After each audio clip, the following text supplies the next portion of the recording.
IS 23 borrowing cost का लफ्जी मतलब क्या है? बोरोइंग का मतलब होता है जब बिजनेस कोई पैसा उधार पे लेता है, लोन लेता है, उसके ऊपर जो उसे कॉस्ट पड़ती है उसको हम बोलेंगे बोरोइंग कॉस्ट। वो कॉस्ट क्या हो सकती है? मतलब IS 23 में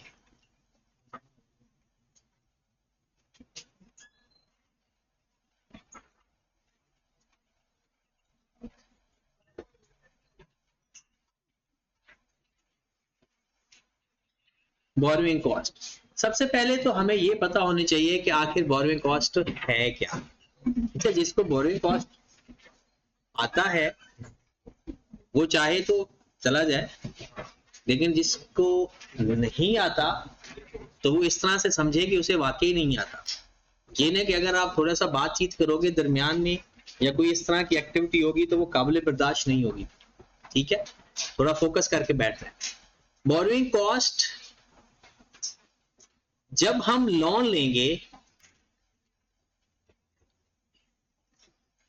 क्या इसे बोरोइंग कॉस्ट बोलते हैं? ये तो बोरोइंग है। लोन बेसिकली बोरोइंग है। और अगर हम इसको फाइनेंशियल स्टेटमेंट में देखें तो ये हम लिखते होते हैं ऑलमोस्ट नॉन करंट लायबिलिटी के अंदर। ये बोरोइंग कॉस्ट नहीं है, ये बोरोइंग है। इसके ऊपर कॉस्ट कौन सी आती है, इसका खर्चा इसके ऊपर कौन सा होता है? नंबर 1, लोन अरेंजमेंट फी।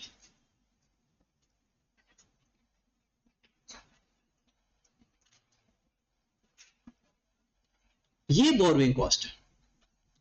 या लोन प्रोसेसिंग फी, एक ही बात है।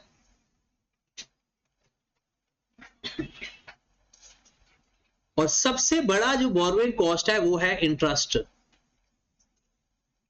जो हम लोन लेते हैं उसके ऊपर जो इंटरेस्ट पे करते हैं वो भी बोरोइंग कॉस्ट होता है। तो बोरोइंग कॉस्ट बेसिकली बोरोइंग को अरेंज करना या उसके ऊपर जो इंटरेस्ट देना होता है वो बोरोइंग कॉस्ट कहलाता है। बोरोइंग कॉस्ट का मतलब क्या हुआ?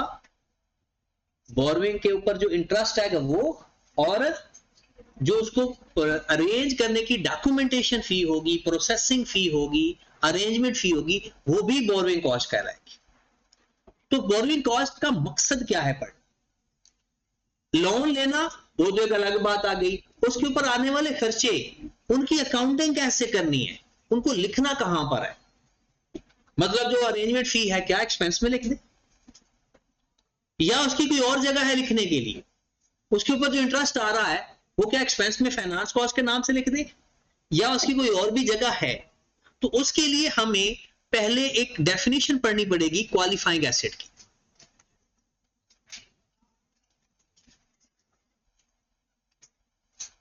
क्वालिफाइंग एसेट, पहले बोरोइंग क्या चीज है जो हम लोन लेंगे, बोरोइंग कॉस्ट क्या है, उसके ऊपर आने वाला इंटरेस्ट और उसको अरेंज करने के खर्चे, डॉक्यूमेंटेशन फी, प्रोसेसिंग करने की फी, उसको अरेंज करते वक्त जितना खर्चा हो गया वो कहलाएगा बोरोइंग कॉस्ट।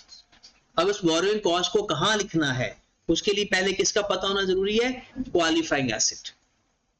हर एसेट जिसको बनाने के लिए सब्सटेंशियल टाइम पीरियड रिक्वायर्ड हो उसे क्वालिफाइंग एसेट कहते हैं। हर वो एसेट जिसको बनाने पे 4-5 महीने या उससे ज्यादा टाइम लग जाए उसे क्वालिफाइंग एसेट कहते हैं। ये 4-5 महीने किसी स्टैंडर्ड में नहीं लिखा। स्टैंडर्ड में क्या लिखा है? Substantial time period.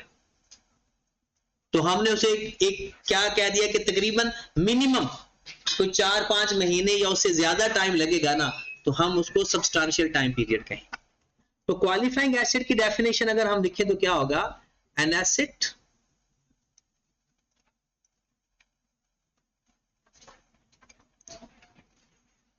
which required a substantial time period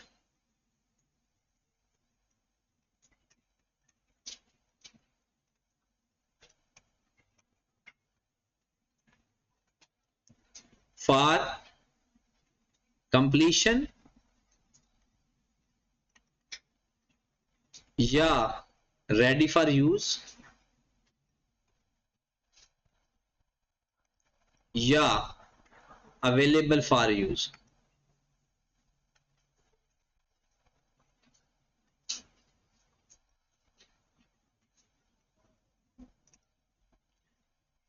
An asset which required a substantial time period for completion या ready for use या available for use, तीनों का मतलब एक ही है।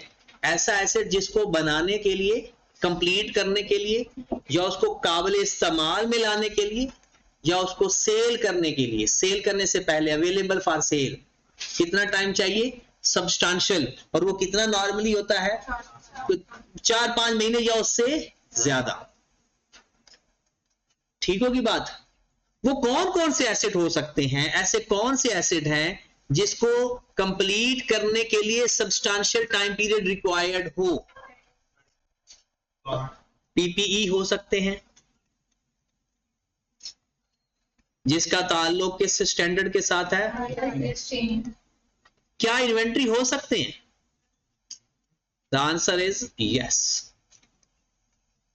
अब कहेंगे सर हम तो इसको सेल के लिए इस्तेमाल करते हैं, तो हमने अवेलेबल फॉर सेल भी तो लिखा है। ऐसी इन्वेंट्री जो आप बनी बनाई खरीदते हो और उसको बेचते हो, वो क्वालिफाइंग एसेट नहीं होगा। ऐसी इन्वेंट्री जो खुद बना के बेचते हो, क्वालिफाइंग एसेट। सपोज आप फर्नीचर बनाते हो एक स्पेसिफिक नेचर का, उसको बनाने के लिए कोई 3-4 महीने लग जाते हैं, तो वो क्वालिफाइंग एसेट है। आपका कारोबार है घर बना के बेचना, तो बिल्डिंग आपके लिए कौन सा एसेट होगा? इन्वेंट्री या पीपीई? इन्वेंट्री। तो घर बना के बेचते हो, उसके ऊपर बनाने में 4-5-6 महीने लग जाते हैं, वो भी क्या कहलाएगा? Qualifying asset. हर वो एसेट जिसको बनाने के लिए टाइम चाहिए, वो कौन सा एसेट होगा? Qualifying asset. वो मेरे भाई इन्वेस्टमेंट प्रॉपर्टी भी हो सकता है। इन्वेस्टमेंट प्रॉपर्टी, इसको कौन सा स्टैंडर्ड कवर करता है? आईएसएस 40। फिर उसके बाद इनटेंजिबल एसेट भी हो सकते हैं।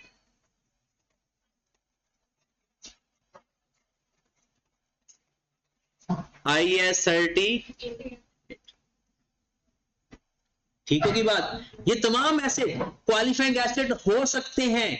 क्या ये तमाम एसेट क्वालिफाइंग एसेट नहीं हो सकते? तो नहीं भी हो सकते, हो भी सकते हैं। अगर खुद बना रहे हो क्वालिफाइंग एसेट, बने बनाए ले रहे हो, तो फिर ये नॉन क्वालिफाइंग एसेट। अगर आप बने बनाए खरीदोगे तो क्या कहलाएंगे? Non qualifying asset. फिर ये क्वालिफाइंग एसेट नहीं है। यही एसेट खुद बनाओगे तो क्वालिफाइंग एसेट। और खुद भी बना रहे हैं और उसको बनाने पे टाइम भी कोई सब्सटेंशियल लग रहा है, मतलब 3 महीने चाहे कह लो, 4-5-6, ये नहीं कि 2 दिन में तैयार होकर बिक रहा है, ये 2 दिनों में तैयार हो रहा है, 4-5 दिनों में, 10-15 दिनों में तैयार हो रहा है, तो वो क्वालिफाइंग एसेट। तो ये जो सारे एसेट हमने लिखे हैं, ये क्वालिफाइंग एसेट कब बनेंगे? एक खुद बनाओगे और बनाने में टाइम भी सब्सटेंशियल लगेगा। और नॉन क्वालिफाइंग एसेट कौन से होंगे? या तो बने बनाए होंगे जो ले वो ऑलरेडी अवेलेबल फॉर यूज हो, ऑलरेडी अवेलेबल फॉर यूज या अवेलेबल फॉर सेल कंडीशन में हो, या उनको बनाने में टाइम ना लगे, उसे कहेंगे नॉन क्वालिफाइंग एसेट। तो नॉन क्वालिफाइंग एसेट, वैसे कोई स्टैंडर्ड के अंदर ये लफ्ज नॉन क्वालिफाइंग एसेट का नहीं लिखा हुआ, हम फिर लिख लेते हैं other than qualifying asset. Other than qualifying, वो कौन कौन से हो सकते हैं? सबसे पहले फाइनेंशियल एसेट्स। पता है फाइनेंशियल एसेट किसे कहते हैं? Deposits, investment, cash and bank, ये फाइनेंशियल एसेट्स होते हैं। Number 2, already completed finished goods, और फिनिश्ड गुड्स ऑलरेडी कंप्लीटेड होती है ना, ऐसी चीज जो ऑलरेडी रेडी फॉर सेल है, रेडी फॉर यूज है, तो वो भी क्वालिफाइंग एसेट नहीं कहलाएंगे। अब हम वापस चले जाते हैं अपने बोरोइंग कॉस्ट के ऊपर। बोरोइंग कॉस्ट क्या होती है?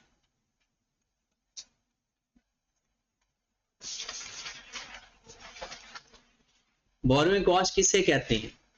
जो आपने लोन लिया उसके ऊपर आने वाला इंटरेस्ट या उसको अरेंज करने का खर्चा, ये दो बोरोइंग कॉस्ट हैं।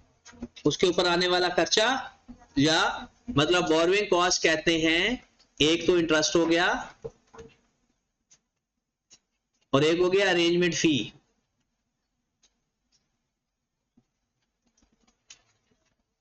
हमने इसकी अकाउंटिंग कैसे करनी है? अकाउंटिंग का मतलब इसको कहां लिखना है? वो कहता है कि अगर आपका जो इंटरेस्ट आ रहा है वो क्वालिफाइंग एसेट की वजह से आ रहा है तो वो उतना इंटरेस्ट कैपिटलाइज कर दो, उस एसेट की कॉस्ट में ऐड कर दो। अगर वो इंटरेस्ट किसी अदर देन क्वालिफाइंग एसेट है तो फिर एसपीएल में लिख दो। मतलब आपने लोन लिया बिल्डिंग बनाने के लिए, तो उसके ऊपर जो इंटरेस्ट आएगा वो बिल्डिंग की कॉस्ट का हिस्सा बना दो। अगर आपने लोन लिया अपने ऑपरेटिंग काम को पूरा करने के लिए, छोटे मोटे खर्चे पूरे करने के लिए, उसके ऊपर आने वाला इंटरेस्ट एसपीएल में लिख दो। अच्छा, आज की जिंदगी से पहले आप बोरोइंग कॉस्ट का क्या करते थे पता है? एसपीएल में लिखते थे या कैपिटलाइज करते थे? आज से पहले पता है आपने बोरोइंग कॉस्ट किस नाम से पढ़ा हुआ? फाइनेंस कॉस्ट के नाम से या इंटरेस्ट के नाम से। तो बेसिकली इंटरेस्ट हमारा बोरोइंग कॉस्ट है। अब बोरोइंग कॉस्ट को अगर आपने लोन लिया, उस लोन को यूटिलाइज किस तरह से कर रहे हो? अगर उस लोन को यूटिलाइज कर रहे हो for the construction of qualifying asset, तो फिर उसके ऊपर उतने टाइम का इंटरेस्ट उसी एसेट की कॉस्ट में ऐड कर देंगे।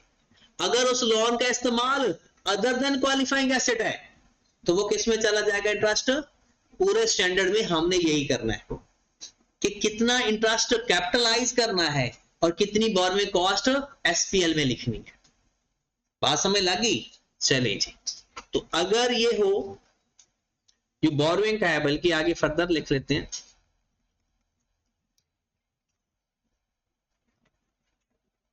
Borrowing if only for qualifying asset,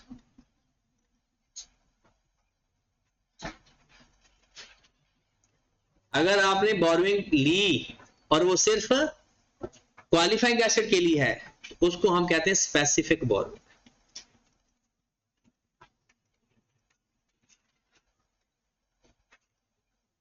अगर ऐसी बोरोइंग जो किस मकसद के लिए ली?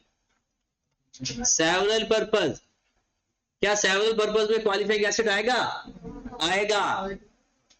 क्वालिफाइंग एसेट भी आएगा और उसके अलावा भी सेवरल का मतलब क्या है? आप एक से ज्यादा मकासद के लिए लोन इस्तेमाल कर रहे हो तो उसे हम बोलेंगे जनरल बोरोइंग।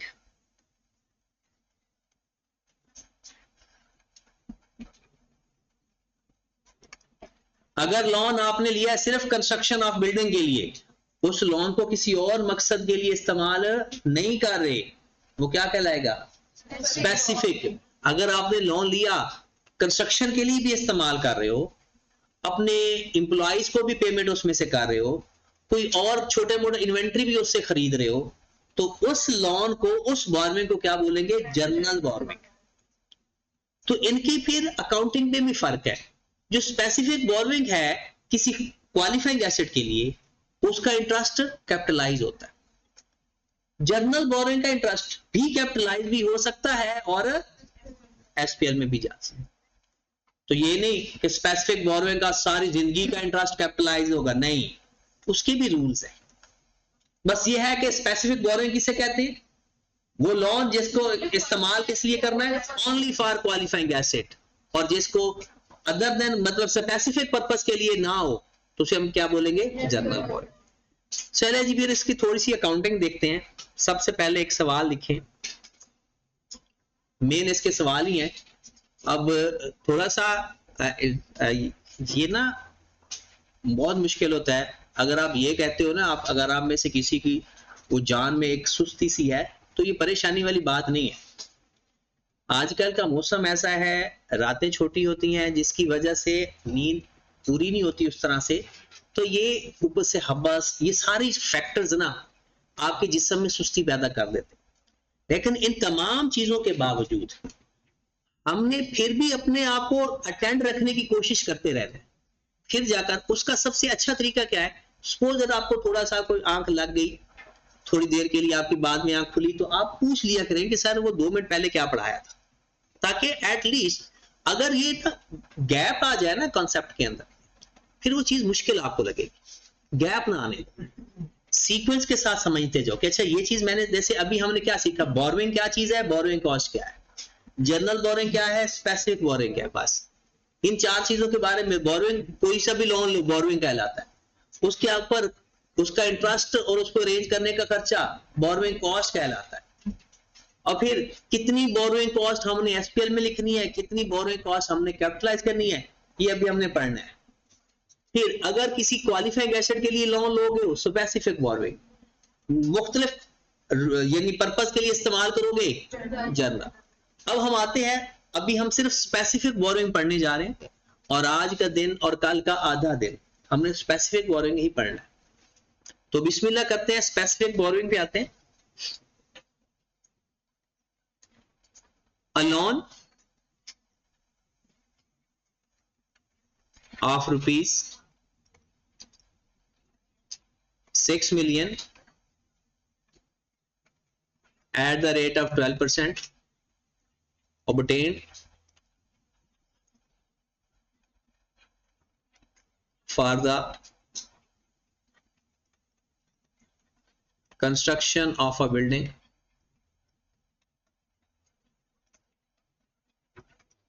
at 1123।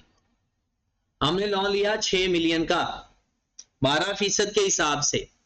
कब लिया? 1123। क्यों? बिल्डिंग के लिए। तो ये स्पेसिफिक बोरोइंग होगा या जनरल बोरोइंग होगा? Specific borrowing. Building was completed at 31st October 2023. Requirement number 1, find borrowing cost.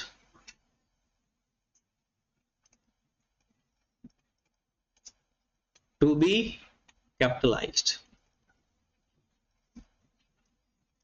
Number 2, find total borrowing cost.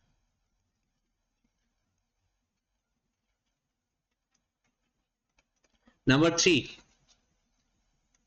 find borrowing cost charge to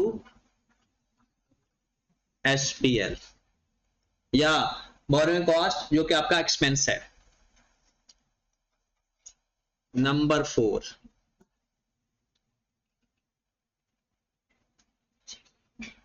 find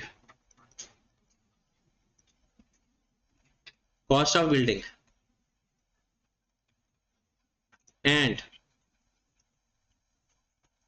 book value if rate of depreciation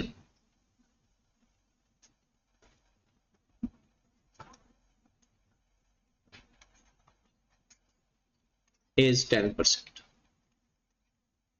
Year end is 31st December 23। हाँ जी, ये हमारी different requirements हैं।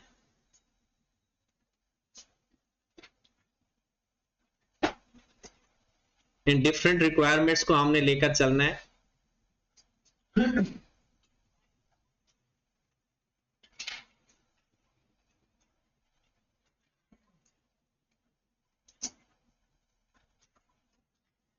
हाँ जी जनाब, चलिए आगे, यहां तक क्लियर है? क्लियर किया? अभी तो सवाल लिखा है। चलिए जी,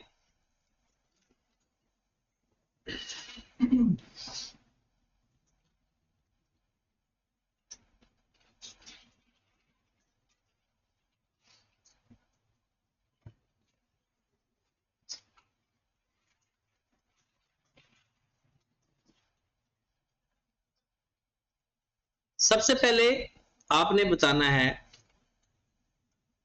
पहली रिक्वायरमेंट क्या है? Borrowing cost to be capitalised.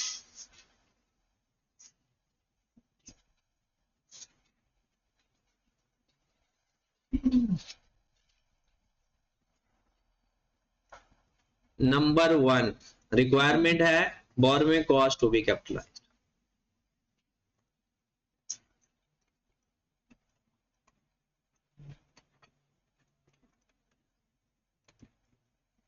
जी, बोरोइंग कॉस्ट को कैपिटलाइज कितना करना है? Borrowing cost to be capitalise. याद रखिए, आप बातें गौर से सुनना शुरू कर। जितनी देर तक कंस्ट्रक्शन होती रहेगी उतनी देर का इंटरेस्ट कैपिटलाइज होगा। जितनी देर तक कंस्ट्रक्शन होती रहेगी उतनी देर तक इंटरेस्ट कैपिटलाइज होता रहेगा। Got it? वो इंटरेस्ट आ भी रहा हो, ये ना कि इंटरेस्ट हो भी ना और आप कहेंगे कैपिटलाइज करना, इंटरेस्ट भी आ रहा हो लेकिन उतनी देर का इंटरेस्ट क्या करेंगे? कैपिटलाइज। अब अगर सवाल साइलेंट हो तो जिस दिन आपने लोन लिया उसी दिन कंस्ट्रक्शन स्टार्ट होगी। जिस दिन आपने लोन लिया उसी दिन कंस्ट्रक्शन स्टार्ट होगी। अगर बताया होगा तो फिर उसको हिसाब देख लेंगे। तो इसमें अगर आपने बोरोइंग कॉस्ट कैपिटलाइज फाइंड करनी है तो आपने कितना लोन लिया था? 6 मिलियन। किस रेट पे लिया था? तो बताओ कितनी देर तक कंस्ट्रक्शन होती रही? 11/23 से लेकर 31 अक्टूबर 23 तक 10 महीने। तो 10 महीने का इंटरेस्ट कैपिटलाइज हो जाएगा। कितना आ गया? 6। ये बात समझ लगी? जितनी देर तक आपकी बिल्डिंग या क्वालिफाइंग एसेट 9 महीने बनते हैं, 31 अक्टूबर है ना, तो 10वां महीना भी है 31 अक्टूबर। आगे चले, दूसरा सवाल क्या था? टोटल बोरोइंग कॉस्ट का मतलब क्या है? टोटल इंटरेस्ट फाइंड करना। टोटल बोरोइंग वो ये कैसे फाइंड करते हैं? और जब से लोन लिया जितने देर तक आपने वापस नहीं किया तब तक इंटरेस्ट आएगा। और बोरोइंग कॉस्ट किसे कहते हैं? टोटल, कि जितनी देर तक हमने पैसे वापस नहीं किए तब तक का सारा इंटरेस्ट बोरोइंग कॉस्ट कहलाता है। तो आपने कितने पैसे लिए हैं? कब लिए हैं? 11/23 को, और वापस तो अभी तक किए ही नहीं। तो पूरे साल का इंटरेस्ट बोरोइंग कॉस्ट कहलाएगा। पूरे साल का इंटरेस्ट बोरोइंग 7,20,000। आपका इंटरेस्ट टोटल कितना बनता है? 7,20,000।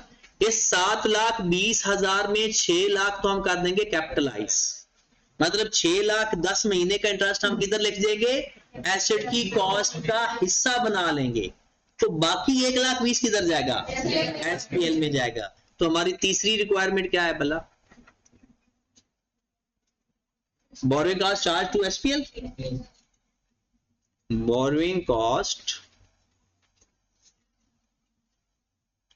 चार्ज टू एसपीएल वो कितना है जनाब? टोटल इंटरेस्ट जितना बनता है माइनस जितना हमने, अब वैसे भी 2/12 भी कर सकते थे, 1,20,000। यहां तक ओके है?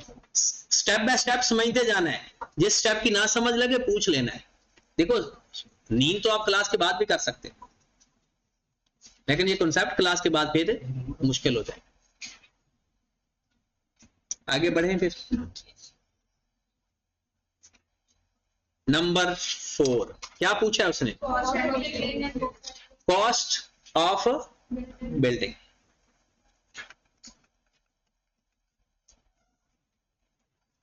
ये गर्मी लग रही है तो ये पंखा चला ले ताकि थोड़ा सी सर्कुलेशन हो, शोर की खैर है।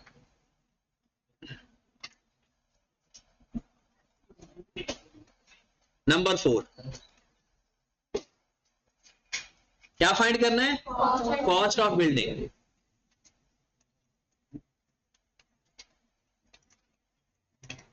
कॉस्ट ऑफ बिल्डिंग फाइंड करने का तरीका सबसे पहले देखें कॉस्ट कितनी लगी। पता है कितनी लगी है? 6 मिलियन। और जो 6 मिलियन आपने लिया है बिल्डिंग पे लगा है, क्योंकि ये स्पेसिफिक है, किसी और मकसद के लिए तो इसको इस्तेमाल करना नहीं, तो सारे का सारा कहां लगा होगा? बिल्डिंग पे। प्लस वो जो बोरोइंग कॉस्ट कैपिटलाइज की है वो भी ऐड करें। बोरोइंग कॉस्ट कितनी? बोरोइंग कॉस्ट कैपिटलाइज की थी 6 लाख।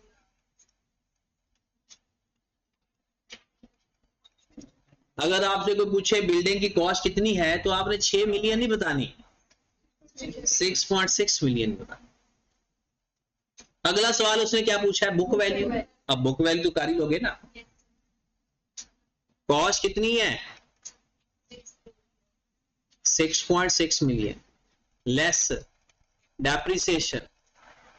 कैसे फाइंड करोगे? मल्टीप्लाइड बाय 2/12 के 10 महीने नहीं है, 10 महीने तो उसको बनाने में लगे थे, और जब तक एसेट बन रहा हो ना उसकी डेप्रिसिएशन नहीं लेते, और ना ही उसको बिल्डिंग का नाम कहते हैं, तब उसे बोलते हैं कैपिटल वर्क इन प्रोसेस। जब तैयार होगी फिर बिल्डिंग का नाम बोला जाएगा। तो कितना आ गया ऑप्शन? 1,32,000,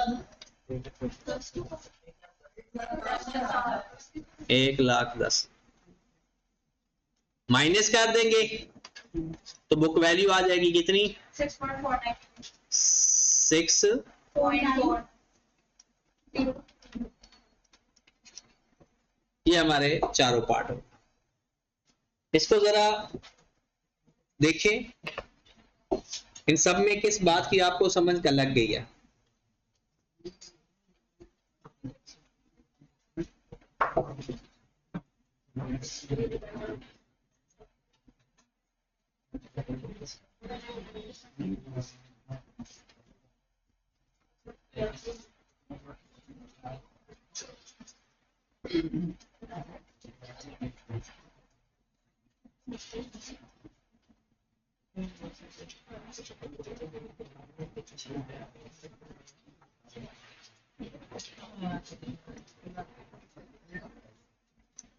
हाँ जी, ये इसके तीनों पार्ट हैं।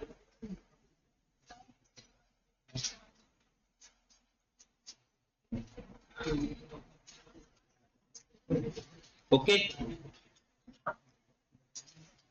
कोई बात पूछनी है तो पूछिए। चलो फिर आगे चलते हैं, अगला सवाल लिखते हैं। अगला सवाल लिखने से पहले एक छोटा सा मैं कॉन्सेप्ट आपके साथ डिस्कस करना चाहता हूं, फिर आगे चलते हैं।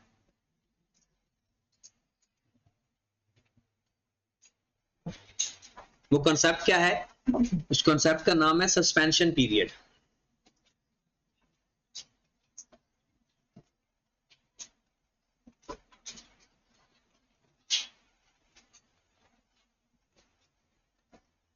क्या नाम है? Suspension period.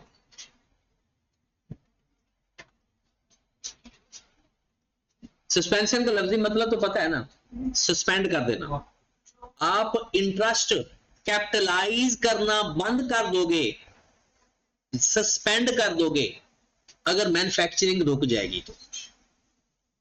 अगर सपोज दैट आपने 1 जनवरी को अपनी बिल्डिंग बनाना शुरू की, मई के अंदर गवर्नमेंट आ गई कि जी आपकी बिल्डिंग का डिजाइन ही ठीक, तो 2 महीने तक आप डिजाइन ठीक करवाने पे लग गए।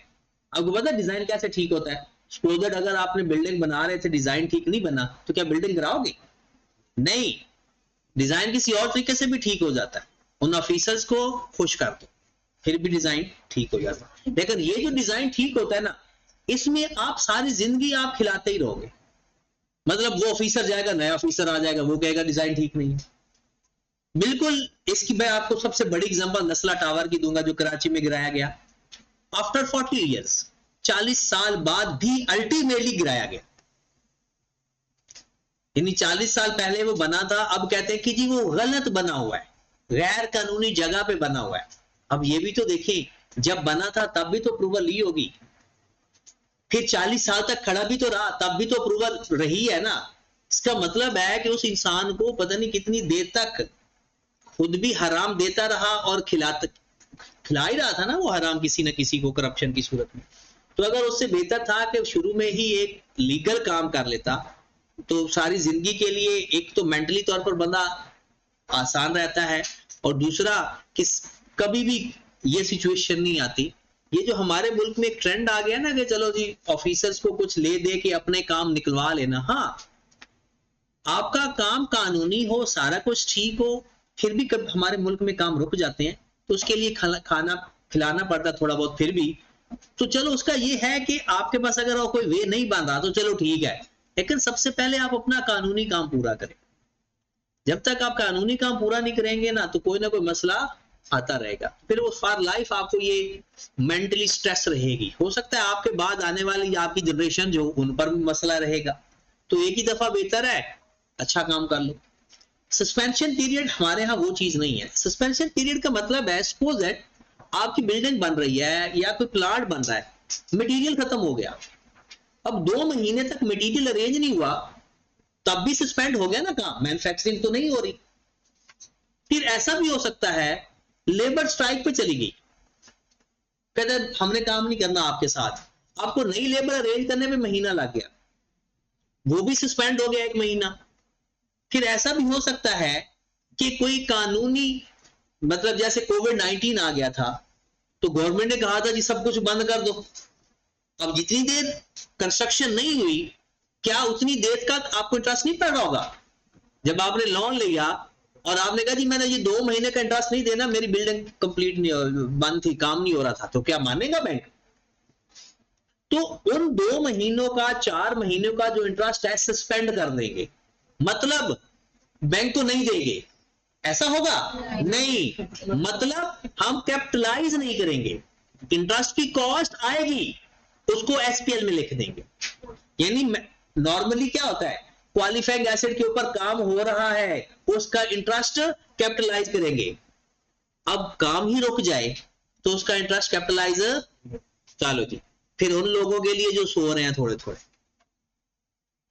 काम भी नहीं हो रहा फिर भी इंटरेस्ट कैपिटलाइज करेंगे, काम भी रुका हुआ है, वो कब होता है जब suspension part of the work process हो, part of the working procedure हो, मतलब वो मटेरियल की शॉर्टेज नहीं है, मटेरियल पड़ा हुआ है, लेबर मौजूद है, गवर्नमेंट ने कुछ नहीं कहा, कोई क्राइस कुछ भी नहीं है, फिर भी काम नहीं हो रहा, उसे हम कहते हैं नॉन सस्पेंशन पीरियड। वो सस्पेंडेड तो है लेकिन उसको सस्पेंशन कहना नहीं है। वो क्या होता है, सपोज दैट आप बिल्डिंग बना रहे हो, अब बिल्डिंग बनाकर दीवारें तैयार हो गई हैं, वो जो कॉन्ट्रैक्टर है उसने कहा है भाई 15 दिन तक इसके ऊपर लेंटर ना डालना, छत ना डालना, वरना आपकी जो दीवारें हैं ना उसके अंदर क्रैक डल जाएगा। अब 15 दिन तक आप वेट कर रहे हो, सब कुछ अवेलेबल है, बिल्ड मटेरियल है, लेबर मौजूद है, पैसे आपके पास वादू पड़े हुए हैं, सब कुछ है, लेकिन फिर भी काम नहीं हो रहा, ये सस्पेंशन पीरियड नहीं होगा। सस्पेंडेड है लेकिन इसका इंटरेस्ट कैपिटलाइज होगा, सस्पेंड नहीं होगा। अगर वो part of the working procedures हैं या वो पार्ट ऑफ द वर्क है सस्पेंशन पीरियड, तो उसको हमने उसका इंटरेस्ट कैपिटलाइज ही करना है, सस्पेंड नहीं करना। और एक और इंटरेस्टिंग बात बताऊं, वेदर सिचुएशन या वेदर कंडीशन या चेंज इन क्लाइमेट, इसका क्या करते हैं, कहते हैं कि बारिशें आ गई, काम रुक गया, क्या करेंगे? 2 महीने तक बारिशें लगी रही, कभी कभी ऐसा हो जाता है, लाहौर में भी कभी कभी ऐसा होता है, आजकल नहीं हो रहा वैसे, कि पूरा महीने बारिश, हाँ दूसरे तीसरे दिन बारिश आ जाती है, हाँ तो वो लोग क्या करते हैं, वो कहते हैं यार 1 महीना ना ठहर जाओ, काम नहीं करते, क्या करेंगे? ये सस्पेंशन पीरियड है या पार्ट ऑफ द वर्क है? ये भी सस्पेंशन पीरियड है। और इंटरेस्टिंग बात एक बताऊं, अगर पूरे साल भर में आप लोगों के मुल्क के अंदर या जिस जगह आप रहते हो आपको लगता है कि अच्छा ये फला एक महीने में हर साल बारिश आती है, रूटीन में काम होता है, रूटीन में बारिश आती है और आप रूटीन में एक महीना काम रोक देते हो। एक तो होता है ना पता ही नहीं था बारिश शुरू होगी, एक होता है आपको पहले ही पता था इस महीने बारिशें होनी है और आपने काम नहीं करना, तो वो भी किस में आ जाएगा, नॉर्मल प्रोसीजर्स के अंदर आ जाएगा। ये हमारे मुल्क के अंदर ये जो डीएचए के अंदर कंस्ट्रक्शन होती है ना, अगर आप में से किसी का इंटरेस्ट होगा तो उसमें जून जुलाई या जुलाई अगस्त इन 2 महीनों में कंस्ट्रक्शन नहीं होती, या जून जुलाई है या जुलाई अगस्त है, इन 2 महीनों में कंस्ट्रक्शन रोक देते हैं वो, क्योंकि ये मानसून का सीजन होता है, इसमें बारिशें आना हर दूसरे तीसरे दिन चौथे दिन पांचवें दिन बारिशें आ जाती हैं, तो ये 2 महीने सस्पेंशन नहीं कहलाएगा। वजह क्योंकि आपने इसको एक्सेप्ट कर लिया और आपने इसको नॉर्मल वर्किंग, आपने जब भी चाहे बारिशें हैं या नहीं है आपने उन 2 महीनों में काम रोक दिया, तो ये सस्पेंशन पीरियड। हाँ, अगर अनरूटीन है, अदर देन रूटीन आपका बारिशें शुरू हो गई, आपको काम रोकना पड़ा, ये क्या कहलाएगा, सस्पेंशन पीरियड। ठीक है, इसका मतलब है अगर रूटीन की चेंज इन क्लाइमेट है तो वो सस्पेंशन नहीं होगा, लेकिन अदर देन रूटीन अगर कोई क्लाइमेट में चेंज आ गया, मतलब बारिशें आ गई, बहुत ज्यादा गर्मी बढ़ गई, काम रोकना पड़ा, या कुछ इस तरह की वेदर चेंज हुआ कि काम करना पॉसिबल नहीं है, तो वो क्या कहलाएगा, सस्पेंशन पीरियड।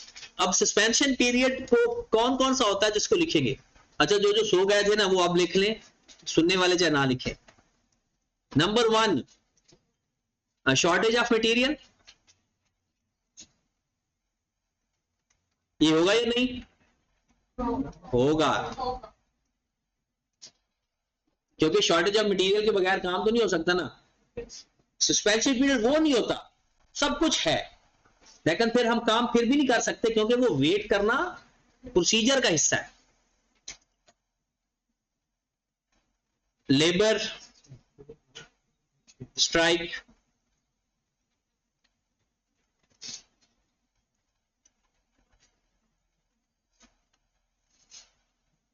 अदर देन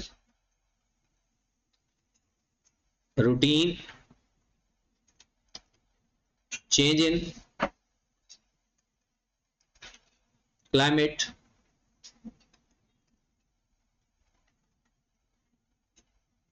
या कोई स्टॉपेज बाय लॉ।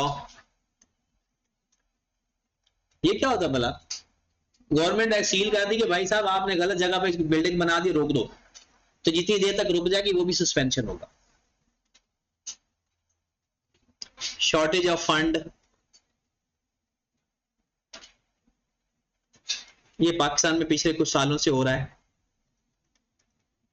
मिसाल के तौर पर आपने प्लाजा शुरू किया, तब चीजों की कीमतें थी कोई नॉर्मल सी, आपने उस हिसाब से अपना बनाया कि अच्छा मैं प्लाजा बनाकर ना लोगों को किस्तों पे दे दूंगा, तो उस हिसाब से लोगों को रेट बता दिया।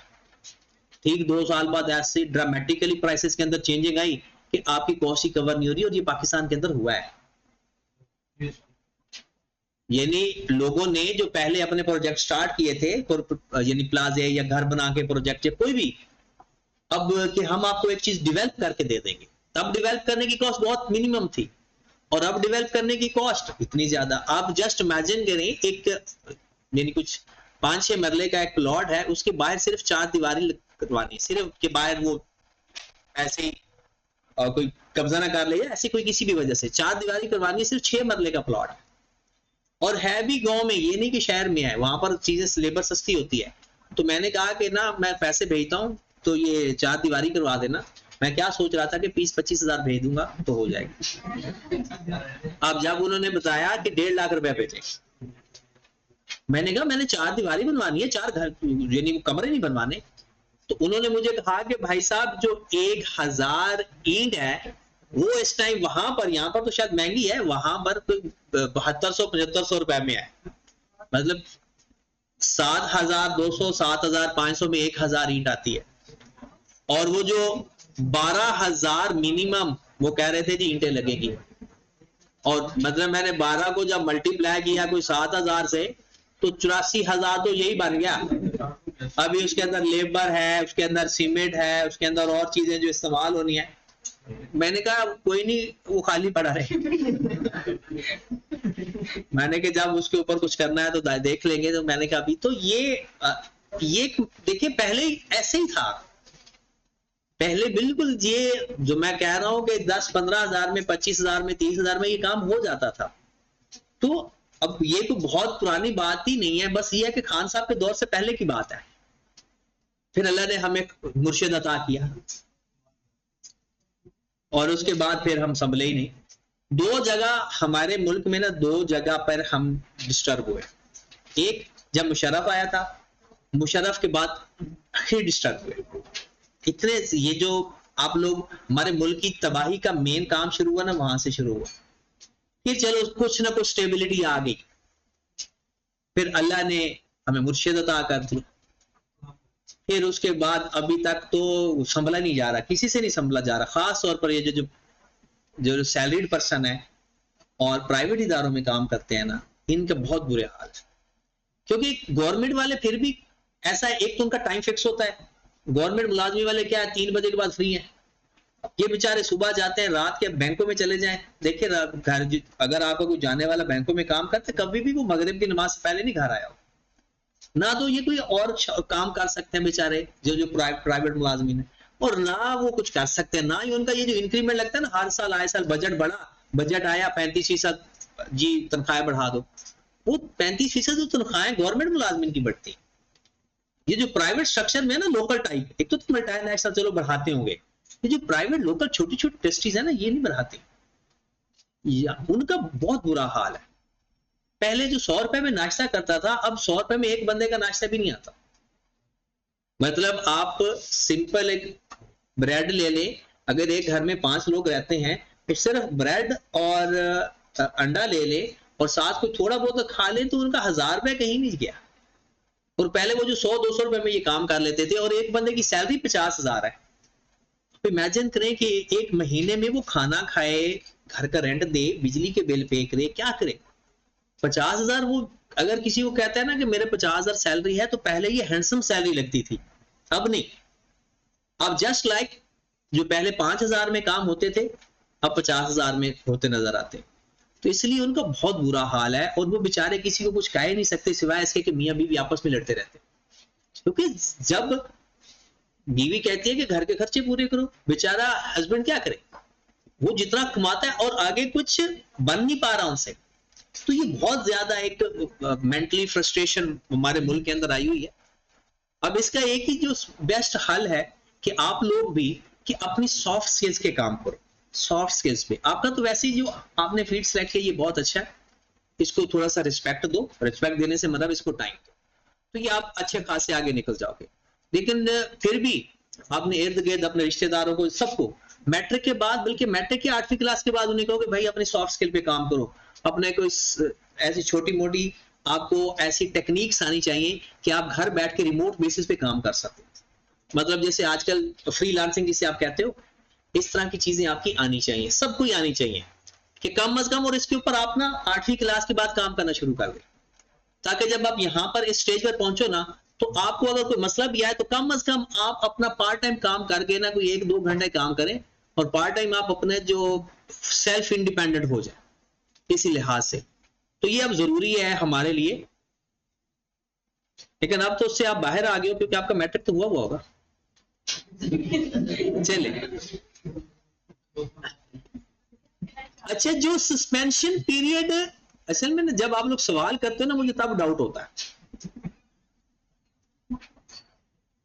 कौन सा सस्पेंशन पीरियड नहीं कंसीडर होगा। वो कौन सा है? पार्ट ऑफ वर्क या routine change in climate.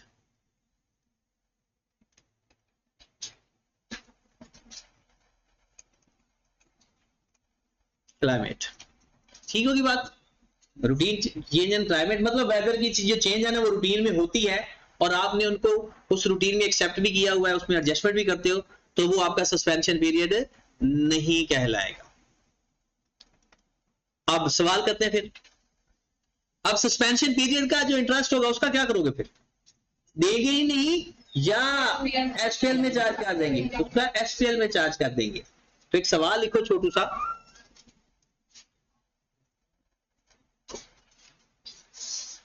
a loan of rupees 8 million obtained for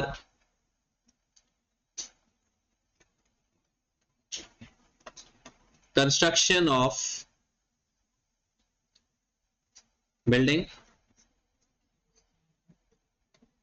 at the rate of 15% at 1/2/2023. Work will be suspended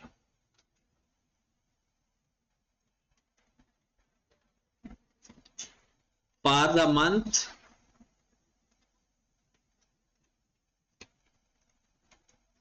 of May and June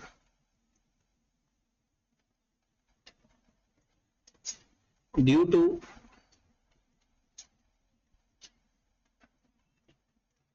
shortage of material.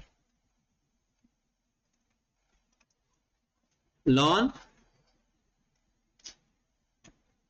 processing charges is 2% of loan. Requirement लिख लें फिर, number 1 find borrowing cost to be capitalized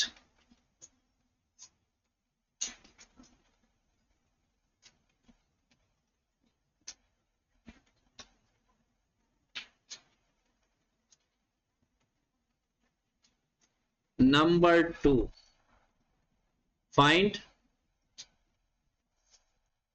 total borrowing cost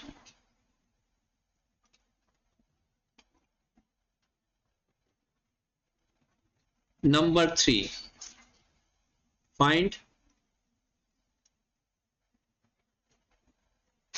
borrowing cost charge to SPL number 4 find cost of building। हाँ जी, सवाल लिखें पहले।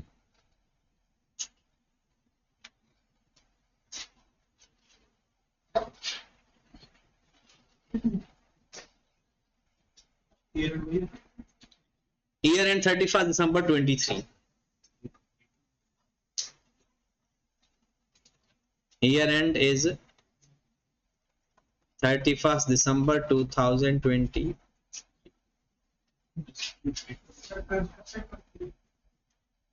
हाँ, construction complete की date लिख लें यहां पर,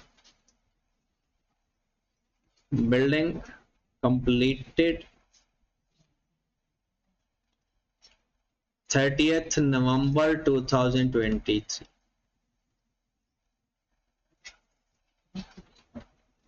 करोगे ट्राई? चले 2 मिनट लगाएं जरा, तो फिर इसको हम देखते हैं।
हो गया?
हो गया?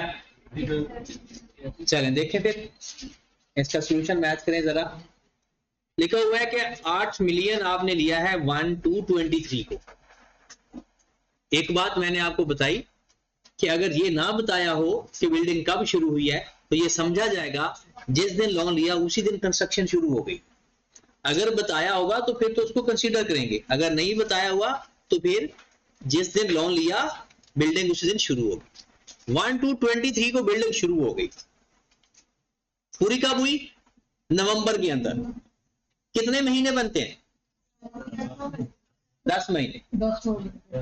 अब 10 महीनों में से क्या कुछ टाइम सस्पेंशन आई थी? 2 महीने तो काम हुआ ही नहीं शॉर्टेज ऑफ मटेरियल की वजह से। तो क्या फिर हम 10 महीनों का इंटरेस्ट कैपिटलाइज करेंगे या 8 महीनों? 8 महीनों का इंटरेस्ट कैपिटलाइज करेंगे।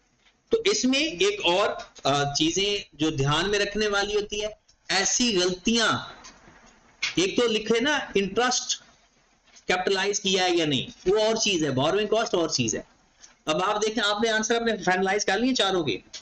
अब मैं बताता हूं कि आपके आंसर में क्या चेंज होगा। सबसे पहले आपने लिखना है कि जी बोरोइंग कॉस्ट कैपिटलाइज कौन कौन सी होती है। आपने क्या किया, यहां पर आपने पहला borrowing cost to be capitalize की हेडिंग दे दी, borrowing cost to be capitalize. जी कब लोन लिया? अमाउंट कितनी है?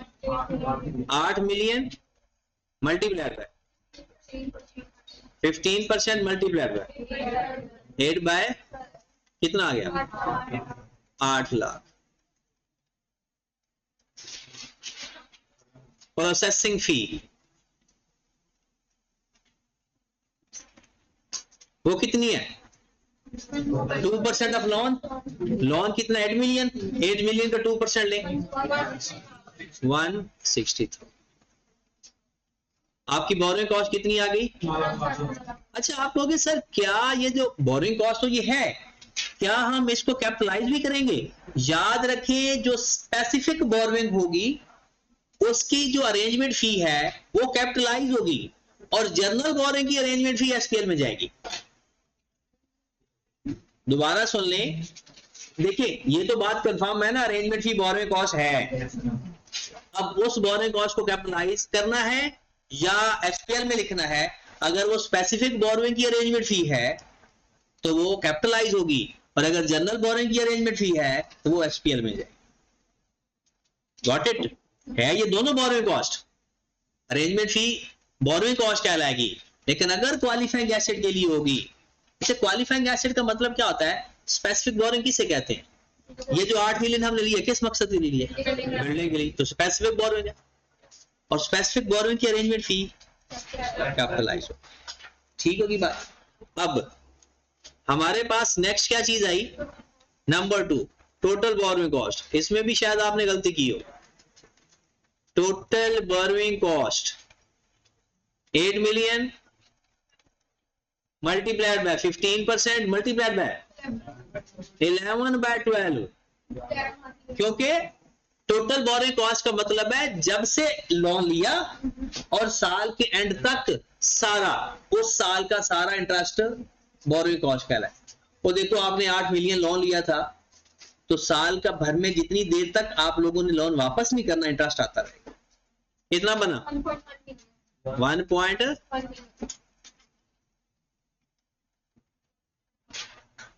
और प्लस 160,000, क्योंकि ये भी तो बोरोइंग कॉस्ट है। 160,000 जो लोन प्रोसेसिंग फी है वो भी बोरोइंग कॉस्ट फी होती है। हाँ, अगर वो कहना कि इंटरेस्ट कितना कैपिटलाइज किया, उसमें ये नहीं आएगा। इंटरेस्ट भी बोरोइंग कॉस्ट होती है और लोन प्रोसेसिंग फी भी बोरोइंग कॉस्ट होती है। ये कितना आ गया? 1. तीसरे नंबर पर आ जाए, क्या लिखा हुआ है? Borrowing cost charge to SPL. Borrowing cost charge to, वो क्या कैसे फाइंड करते हैं भला? टोटल कॉस्ट माइनस जितनी कॉस्ट कैपिटलाइज कर दी, कितनी बच गई? 3 लाख हम किधर चार्ज कर देंगे? एसपीएल। फिर एसेट की कॉस्ट भी फाइंड कर लें, वो कितनी आई? जितनी कॉस्ट इनकर्ड हुई प्लस जितनी कॉस्ट कैपिटलाइज की। Number 4, cost of building. Cost of building कैसे आई? कॉस्ट इनकर्ड कितनी? 8 मिलियन। बोरोइंग कॉस्ट कितनी आई? 960,000। 8960 दो मंथ की है, वो एसपीएल में चार्ज हो गई है, वो नजर नहीं आ रही। वो हमने टोटल में से वो माइनस कर दी, तो टोटल के अंदर वो 2 महीने शामिल थे ना। तो 2 महीनों की कॉस्ट किधर पड़ी होगी? या तो आप अलग अलग फाइंड कर लें, ऐसे कर लें कि टोटल 11 महीने बनते हैं। 11 महीनों में से कितने महीने चले गए कैपिटलाइजेशन में? 8। बाकी बात के 3 महीने, 3 महीने के अलग से कॉस्ट फाइंड कर लें। उसमें 1 महीना दिसंबर वाला आ जाएगा और 2 महीने सस्पेंशन वाले आ जाएंगे। ठीक होगी बात? अब जरा बताएं कि स्टार्ट से दोबारा बोरोइंग कॉस्ट क्या चीज है? पहले बोरोइंग क्या चीज है? जो हम लोन लेंगे। अगर आप बोरोइंग लोगे स्पेसिफिक सिर्फ for the purpose of construction of qualifying asset तो स्पेसिफिक बोरोइंग, अगर आप वैरायटी ऑफ पर्पस तो जनरल बोरोइंग। ठीक होगी बात? फिर आगे फर्दर कि अगर सस्पेंशन पीरियड की बात करें तो अगर ऐसा ही सस्पेंशन स्टॉपेज ऑफ वर्क जो पार्ट ऑफ द वर्क नहीं है तो उसे हम क्या बोलेंगे? Suspension period. और जो पार्ट ऑफ द वर्क या रूटीन चेंज इन क्लाइमेट की वजह से आए उसे हम नॉन, यानी वो सस्पेंशन पीरियड तो है लेकिन उसका इंटरेस्ट कैपिटलाइज करेंगे, इसलिए हम उसको सस्पेंड करेंगे ही नहीं। ठीक होगी बात? चलें जी, कल फिर इससे आगे फर्दर स्टार्ट करेंगे थोड़ा सा। आज इसका इंट्रोडक्शन की हद तक रहते हैं। आपने जो घर से काम करना है ना,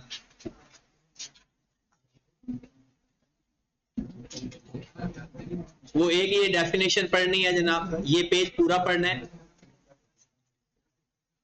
बोरोइंग कॉस्ट, क्वालिफाइंग एसेट, ये एग्जांपल भी लाजमी करनी है। स्पेसिफिक बोरोइंग के बारे में भी लाजमी पढ़ना है। बस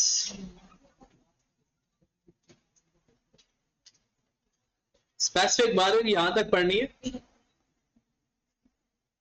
ठीक है। और यही क्वेश्चन चाहे दोनों दोबारा कर लेना तो काम आपका हो जाएगा। ठीक है जी।